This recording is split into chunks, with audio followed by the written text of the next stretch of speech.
Hola, soy Sune. Empecé en 2009 en el podcasting como un juego y ahora en 2026 vivo de ayudar a otros a tener y mejorar su podcast. Puedes ver mis trabajos y mis clientes en nacionpodcast.com y contratar mis servicios de gestión, consultoría, producción y edición en sunepod.com.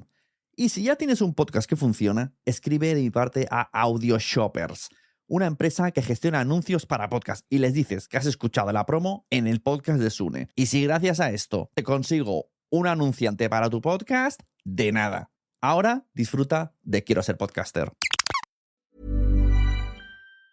Hola, soy Ash del podcast Se Regalan Dudas. Como ustedes saben, aquí en Se Regalan Dudas nos cuestionamos todo, desde lo más complejo hasta lo más cotidiano. Y más yo, que siempre busco la mejor opción para todo. Por eso hoy les pregunto, ¿nunca se han sentido atados a contratos con su compañía de teléfono con pagos mensuales altísimos? ¿Verdad que sí? Por eso hoy les quiero hablar de Boost Mobile. Boost Mobile pago solo $25 al mes. Esto es un ahorro de hasta $600 al año. Además, puedes llevar tu propio teléfono a Boost Mobile y contar con un plan sin contratos y con garantía de devolución de tu dinero de 30 días si por cualquier cosa no te gusta el plan. Así que ya sabes, visita boostmobile.com y empieza a ahorrar ahora mismo. Ahorros de hasta $600 basado en una encuesta de Boost Mobile de enero del 2026 a 1,000 estadounidenses con planes ilimitados de una sola línea, comparando el pago anual promedio de clientes de AT&T, Verizon, T-Mobile frente a 12 meses en el plan ilimitado de Boost Mobile. We all take good care of the things that matter. Our homes, our pets, our cars. Are you doing the same for your brain? Acting early to protect brain health may help reduce the risk of dementia from conditions like Alzheimer's disease. Studies have found that up to 45% of dementia cases may be prevented or delayed by managing risk factors you can change. Make brain health a priority. Ask your doctor about your risk factors and for a cognitive assessment. Learn more at brainhealthmatters.com. Una Modelo fría y refrescante sabe bien, pero ¿sabes qué sabe todavía mejor? Esa Modelo después de sobrevivir a la hora pico. Esa Modelo luego de un turno de 12 horas. Esa Modelo después de pelear los 90 minutos. O esa Modelo que tomas después de salir del trabajo un viernes. Esa Modelo que te ganaste sabe mejor. Esa Modelo es la marca de los luchadores. Todo con medida. Beer importada por Crown Import, Chicago, Illinois.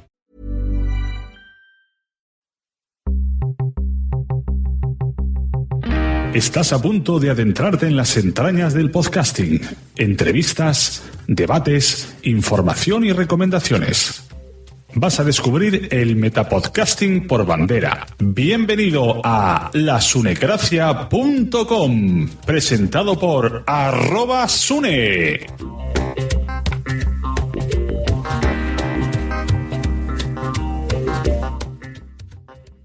Hola, bienvenidos a la Sunecracia número 95. Yo soy Sune y estáis escuchando el podcast que trata temas de metapodcasting. En este podcast, además, tratamos noticias sobre comunicación y hoy vamos a hablar un poquito de radio.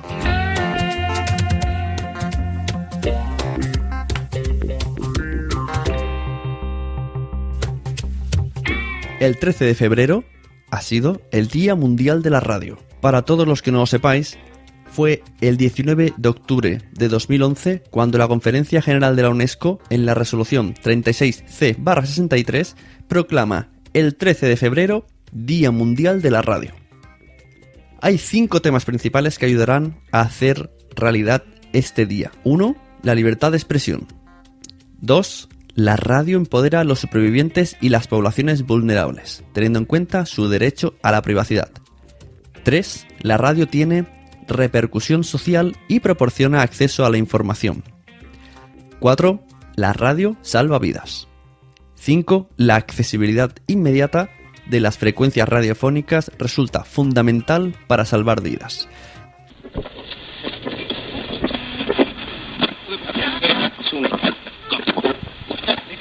Pero todo esto no podría ser posible sin el creador de la radio, Guglielmo Marconi. Guglielmo Marconi, que, influenciado por los estudios realizados por Earth y por las enseñanzas que le hizo August Ricci, consigue en 1897 establecer comunicación a través de las ondas.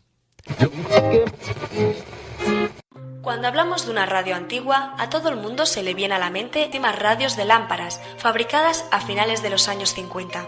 En 1910 se inventa la radio de galena, un sencillo receptor que utilizaba minerales como la galena para detectar las ondas electromagnéticas.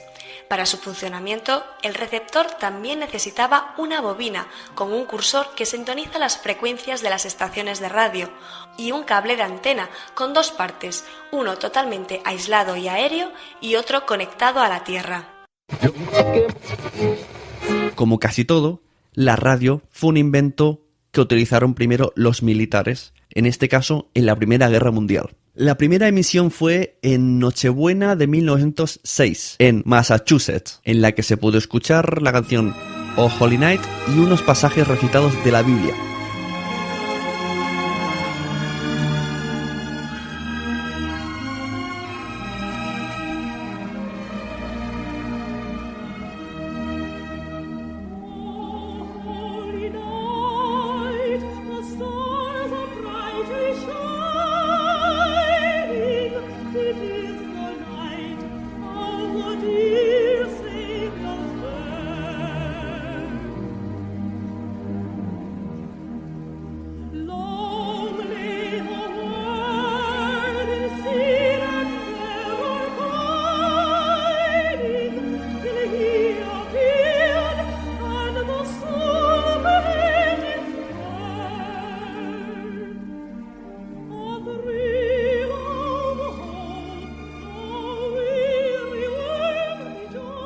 En 1910, De Forest transmitió por primera vez una ópera desde el Metropolitan Opera House de Nueva York.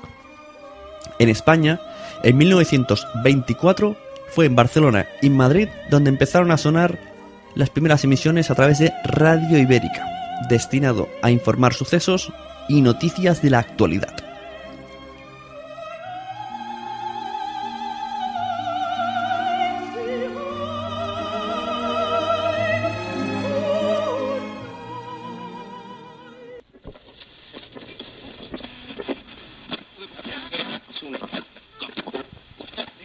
En 1920 se produjo la primera retransmisión de radio desde Pittsburgh, Estados Unidos. A partir de entonces se dio a conocer al mundo la invención de este medio de comunicación y se comenzaron a fabricar los receptores. Los primeros estaban alimentados por baterías, debido a que la franja horaria de corriente eléctrica que llegaba a las ciudades apenas era de unas horas. Además, la corriente estaba llena de picos de tensión que estropeaban las lámparas de los aparatos de radio. De este modo, se aprovechaban las horas de luz para escuchar la radio y al mismo tiempo para recargar las baterías del receptor.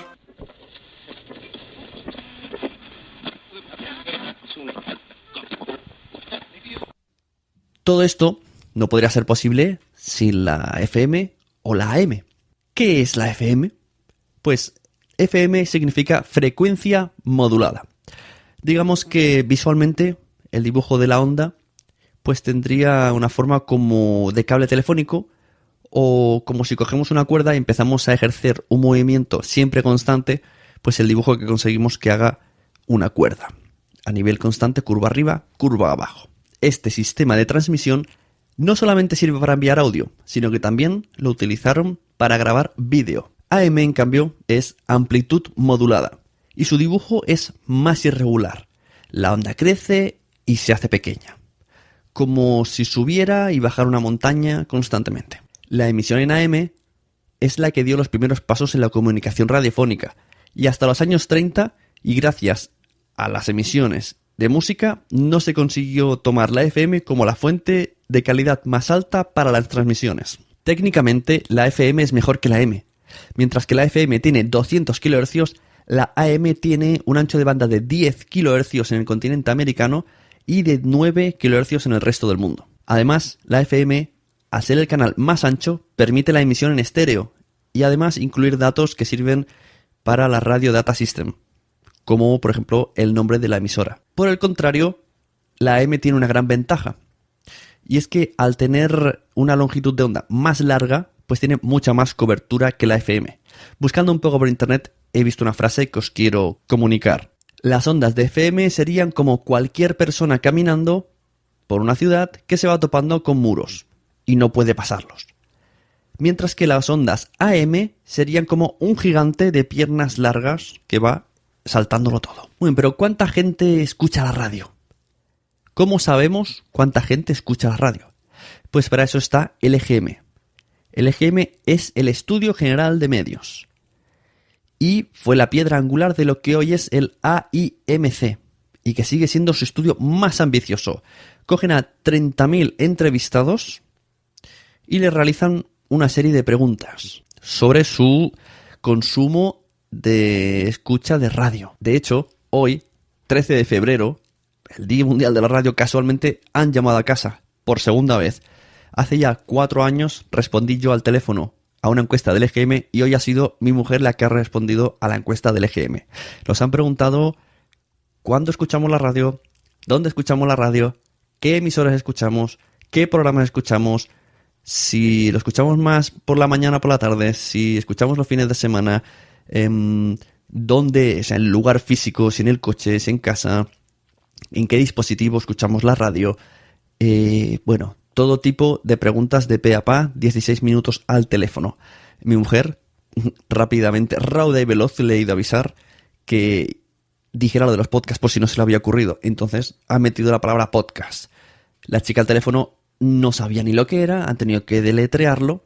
Eso dice mucho del estudio de EGM. Y bueno, pues también le ha preguntado lo mismo. ¿Dónde escuchas podcast? ¿A qué hora escuchas podcast? ¿En qué emisora escuchas podcast? A lo cual ella te le va a decir, no, es por internet. Y bueno, incluso nombres de podcast. Así que desde Sunes Home, digamos que hemos aportado un poquito al estudio del EGM. Os voy a dejar abajo en la descripción el PDF del resumen del EGM del 2015 para que veáis un poco toda la lista que salió, todas las encuestas, el ranking, bueno, más o menos todo lo que se reúne, se recopila en estas llamadas. Según la entrada del país, que os voy a dejar también en la descripción, dice: ¿qué es el EGM y para qué sirve? La Asociación de Investigación de Medios, la AIMC, está compuesta por 160 empresas asociadas, entre las que destacan los medios de comunicación, televisiones, radios, periódicos, revistas y sitios de internet. Se trata de un estudio multimedia que analiza el comportamiento de la población respecto a los distintos medios.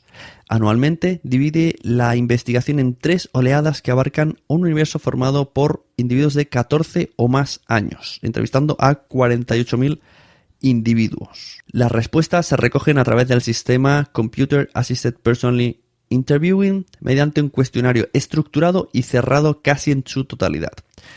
Este método elimina el papel y agiliza la tabulación de los resultados. Las encuestas son supervisadas por el instituto encargado de realizar el trabajo de campo y además un 10% son revisadas por la propia AIMC. Se comprueba la correcta aplicación de la muestra para que respete los criterios sociales y demográficos diseñados y se verifica la información recogida. ¿Qué opinión tengo sobre todo esto?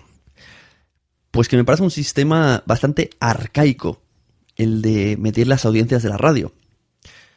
Y más si tenemos en cuenta que la propia radio sube los contenidos hoy día a internet. Incluso antes de internet ya me parece un sistema poco fiable. Que cojan a 40.000 personas aleatorias y le pregunten el consumo de radio que tienen. Bueno, me parece un poco así. Pero hoy día, con internet, me parece increíble que no cambien las cosas, que no cambien las normas. Porque incluso las propias emisoras de radio ponen sus programas a disposición de la gente en internet. O incluso se puede escuchar la radio online a través de la página de cada emisora. Entonces, es un poco real, ¿no? ¿Cuántas de esas 40.000 personas se descargan el programa de su página o lo escuchan online en la web? ¿Cuánta audiencia puede tener, por ejemplo, la parroquia en FM y la parroquia descargándolo desde la página web? Son datos que no para mí no entran en la cabeza. Mi mente de 2016 no entiende esta encuesta, este tipo de preguntas que nos hacen. Incluso pero nos han preguntado cuándo escuchas los podcasts. Bueno, pues que realmente los podcasts son cuando y donde quieras. Es que esa es la frase. Cuando y donde quieras. No por decirte una hora vas a ver qué programa funciona mejor en esa hora. Porque nos han preguntado a qué hora escuchas y qué programa escuchas. Y es curioso porque si entramos en la propia página de AIMC, existe una entrada, que también os voy a poner en las descripciones, de mayo del 2012, que dice: más de 11 millones de españoles escuchan la radio a través de Internet cada mes. Internet ha irrumpido en la sociedad modificando muchos aspectos de nuestra vida cotidiana y, como no podía ser de otra manera, también ha alterado nuestra forma de relacionarnos con los medios de comunicación y en particular con la radio. La forma de consumo tanto de los medios de comunicación tradicionales como de aquellos que se consumen a través de la red despiertan un gran interés entre los numerosos públicos tras la notoriedad adquirida en 2010 Internet en los medios. Entonces, no lo entiendo. Esto cada vez lo entiendo menos. La encuesta del AIMC.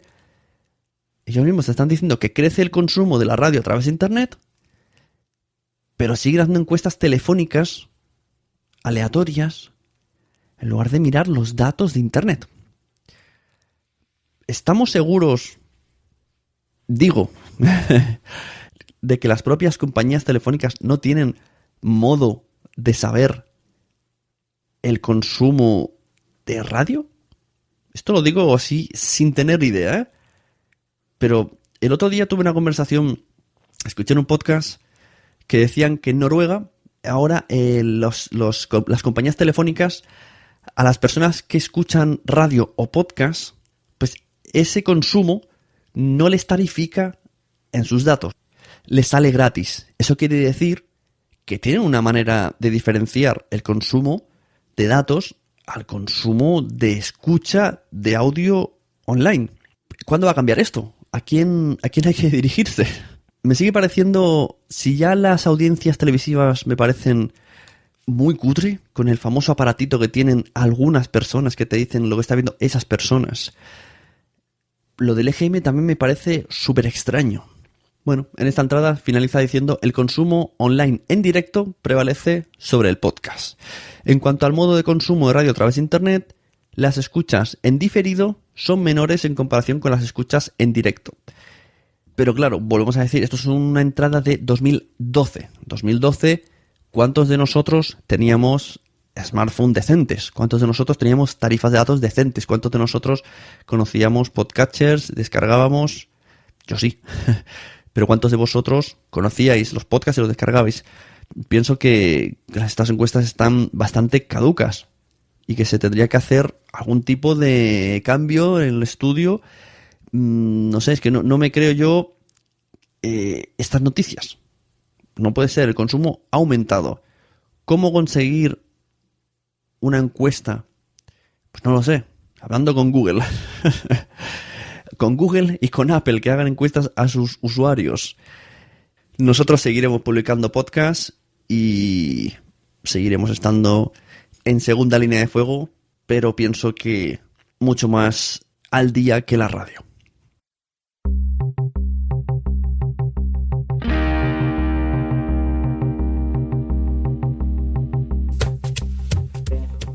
Bueno, este era mi pequeño podcast que quería aportar en el día de la radio, porque sin la radio pues no existirían los podcasts. Agradecemos mucho a la radio, a todo lo que ella ha vivido, a todo lo que ella ha sufrido, lo que sigue sufriendo. O sea, conozco gente que trabaja en radio, gente que vive por la radio, que me consta que la radio está en un momento un poco complicado. Pienso, en parte también por culpa de Internet, pero pienso también que la propia radio se ha estancado. La propia radio, sus contenidos, pues yo creo que no están a la altura de lo que la gente estamos demandando. Y ahí sí que creo que los podcasts están adelantando por la derecha. Los pocos que lo descubren enseguida ven claramente que los famosos nichos, que existen cosas en podcast que en radio no pueden encontrar. Así que hasta que no llegue el momento en el que la radio deje de mirar por las corporaciones o las empresas que les patrocinan y empiecen a mirar un poquito más por el público, pues pienso que seguirán sufriendo un poquito. Todo esto lo comento desde la ignorancia de mi cuarto, de mi habitación, grabando con Audacity. No en ondas hercianas, sino en MP3. Así que si alguien siente que he dicho alguna barbaridad, bueno, pues yo le invito a que me lo explique, incluso a invitarle a mi programa a que me explique mejor el tema de la radio, cómo funciona la radio, los problemas, las posibles soluciones. Yo encantadísimos de tener debates siempre. Simplemente quiero, por un lado, agradecer a la radio, celebrarla con ella el día de la radio, pero también criticar un poquito muchas cosas y reivindicar sobre todo la nueva radio, la radio 2.0, los podcasts, que pienso que merecen un mejor puesto del que se le está dando. Incluso hablando de los propios MP3 de las radios comerciales. Están demasiado en segundo plano. No se tiene en cuenta, no se da a conocer al público generalista, y pienso que el tema de las mediciones de audiencia es la principal culpable. Porque todo en esta vida, lógicamente, lo mueve el dinero. Entonces, si en las encuestas, que es lo que se fía a la gente para dar dinero, para poner su dinero, para patrocinar sus productos, pues si en esas encuestas no van dirigidas a público que escucha podcast, o están mal orientadas, o ni siquiera saben lo que es un podcast, difícilmente la gente sacará productos en versión podcast y las empresas se fijarán en esos productos. Entonces un poco todo el organigrama, el esquema de cómo está montado, está todo a la antigua, está todo muy a la antigua. Esperemos que esto vaya cambiando poco a poco. Algo se está consiguiendo, pero no se está consiguiendo del todo. Y además que refortalezca la radio y dándole mejores contenidos, aunque sea emitiéndolos primero en versión podcast, no sé.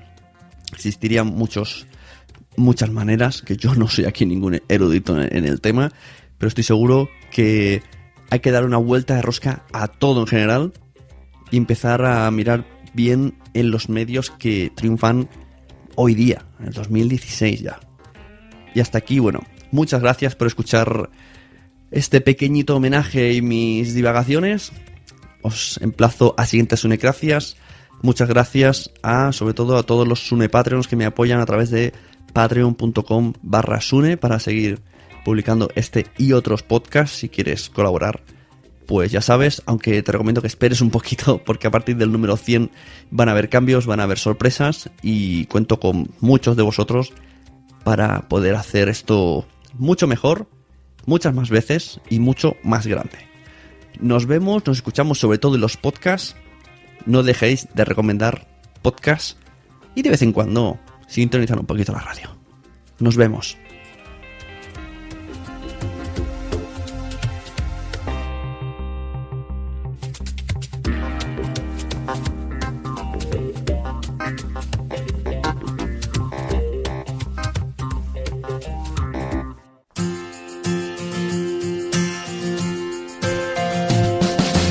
¿Quieres escuchar un podcast sobre cine pero tienes poco tiempo? ¿Te apetece que el análisis se desarrolle sin un guión prefijado? ¿Precisas de un análisis profesional elaborado por un crítico talentoso?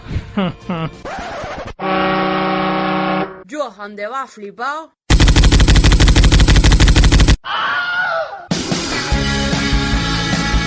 Críticas sobre la marcha, el podcast en el que improviso críticas de películas recién vistas. Una buena forma de obtener en poco tiempo una valoración de películas de cartelera. Ya sabes, para decidir qué ver el próximo fin en el cine. Puedes encontrarme en criticasobrelamarcha.wordpress.com y en Twitter y Facebook como Críticas sobre la Marcha. Y recuerda, cada vez que no vas al cine, Dios mata a un gatito.